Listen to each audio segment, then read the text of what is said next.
ভালোবাসার আলাদা নাম ভাই ব্রাদার।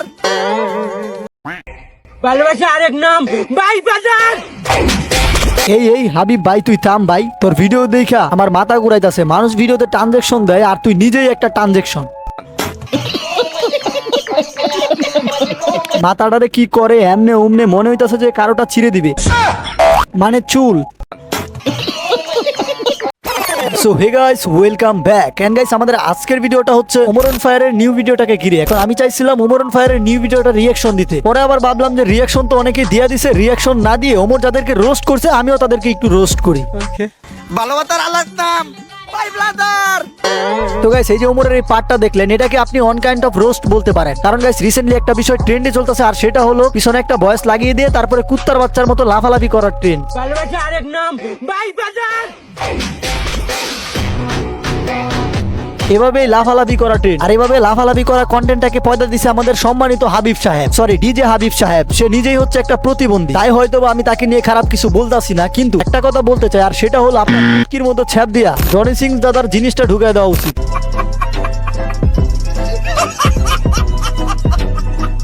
কারণ ভাই, আমাদের সম্মানিত ডিজে হাবিব সাহেব যেই কন্টেন্ট বানাইছে, এখন যেই জায়গায় যায় ওই জায়গায় লাফালাফি দেখতে হয়, ভেঙ্গের মতো লাফালাফি। ভালোবাসা আরেক নাম ভাই ব্রাদার। এই লটেলা কয়েকটা লাইক ভিউর জন্য কিভাবে লাফালাফি করতেছে, আল্লাহ না করুক কোন দিন জানি এই লাফালাফি টিকটক বানাইতে গিয়ে একটার পানি আরেকটা ভিতরে ঢুকে যায়।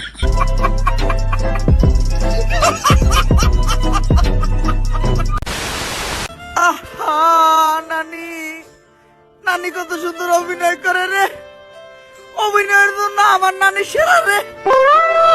তো গাইস, ওমরের এই পার্টটা মেবি এই প্রতিবন্ধীকে নিয়ে, but I don't know, I guess. কারণ এই প্রতিবন্ধী টিকটকারই এই ডায়লগটা দিয়ে ভাইরাল হয়েছে। দেন সে হয়ে গেছে টিকটকের দেলে ভাই। মানে ভাই, এই টিকটক প্রতিবন্ধীকে দিয়েও এখন গান বানানো হচ্ছে, সে হয়ে গেছে টিকটকের দেলে ভাই। মানে টিকটকারদের কাহিনীটাই এমন, একটু আলোচনায় আসলেই মনে করেন যে গান বানাবে, আমার ধন বানাবে। মানে এই টিকটকারদের কাহিনীটাই এমন। আর তাদের নামগুলো যে কোন গ্রহ থেকে আসে, নামগুলোর মধ্যে ছাপড়ি ছাপড়ি ভাব চলে আসে। যেমন ধরেন যে দেলে ভাই, এলেক সবুজ, অপু ভাই দা বিগেস্ট গাবি ব্যবসায়ী। এইসব সস্তা মার্কা টিকটকারদের মাঝখানে যে আরো কত কিছু আছে আপনি আন্দাজও করতে পারবেন। তারা নিজেরাও অনলাইনে ভালো থাকবে না, অন্যদেরকেও ভালো থাকতে দিবে না, শুধুমাত্র অনলাইনের সস্তা পাবলিসিটির জন্য আর কিছু টাকা কামানোর জন্য। মানুষের যে সম্মান বলতেও একটা জিনিস থাকে, ওই জিনিসটাকে ওরা বিসর্জন দিয়ে ফেলছে এই দুইটা জিনিসের জন্য। ঠিক বলেছো। কি গো লিংসোহা, আমার জান, তোমাকে এত চিন্তিত দেখাচ্ছে কেন? কিছুদিন আগে যে লিঙ্কটা ভাইরাল করছিলাম ওইটার মেয়াদ শেষ, তাই ভিডিওতে এখন আর আগের মতো ভিউ হইতেছে না। এর লেগে ইনকামও কমে গেছে, আর একটা সেলুন দিছিলাম ওইটাও চলে না। কি করব কিচ্ছু মাথায় ঢুকতেছে না। জান, এভাবে ভেঙে পড়ো না, আমার কাছে কিন্তু একটা স্পন্সরশিপ আছে। কি বলো স্পন্সরশিপ? এই সময় তো এইটাই দরকার ছিল। কিসের স্পন্সরশিপ? জুয়ার। কি জুয়া? তো তোমার কি মনে হয় আমাদের মতো মানুষটা কি বড় কোনো ব্র্যান্ড স্পন্সরশিপ দিব? পেমেন্ট কত? সবাইরে তো 500 দেয়, আমাদেরকে 300 দিব। ডান ডান, তুমি ক্যামেরাটা ধরো, ভিডিওটা বানিয়ে লাই। গাইস, আজকে আমি আপনাদের এমন একটি অ্যাপের কথা বলবো যার নাম হচ্ছে Dong777। এটি এমনই একটি অ্যাপ যে অ্যাপে আপনি ডিপোজিট না করলে বুঝতেই পারবেন না যে মানুষ ধ্বংস কি করে হয়। তো এখনই আমাদের বাড়িতে দেওয়া লিংকে যান আর পুং মারা খান। এই টাইমে আবার কি ডাইলো?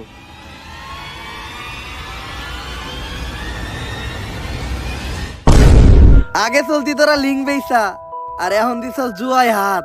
তাই তো করে ভিতরে পড়তে আইছে ইন্সপেক্টর বরবাদ। এই জিলো ধর হালারে। তো গাইস, ওমরের রিসেন্ট ভিডিওর লাস্ট পার্টটা ছিল হচ্ছে জান্নাত তোয়াকে নিয়ে। আর জান্নাত তোয়া ওমরের লাস্ট ভিডিওর ওই পার্টটুকু দেখার পরে তার মধ্যে জ্বালা পোড়া শুরু হয়ে গেছে। আর এই জন্য সে ভিডিওর মধ্যে এসে ওমরের নামে বাজে বকতাছে, দেন রোস্টারদেরকে পাতি রোস্টার বলতাছে। বাংলাদেশে নাকি অনেক পাতি রোস্টার, এন তেন কত কাহিনী। মানে ওয়ান কাইন্ড অফ ওমর সহ রোস্টারদেরকে অপমান করতেছে। এই অপমানের জবাব তো দিতেই হবে। দেখা হচ্ছে জান্নাত তোয়ার সাথে নেক্সট ভিডিওতে হয়তোবা তোমরা আমার আরো একটা করা রোস্ট পেতে যাচ্ছ।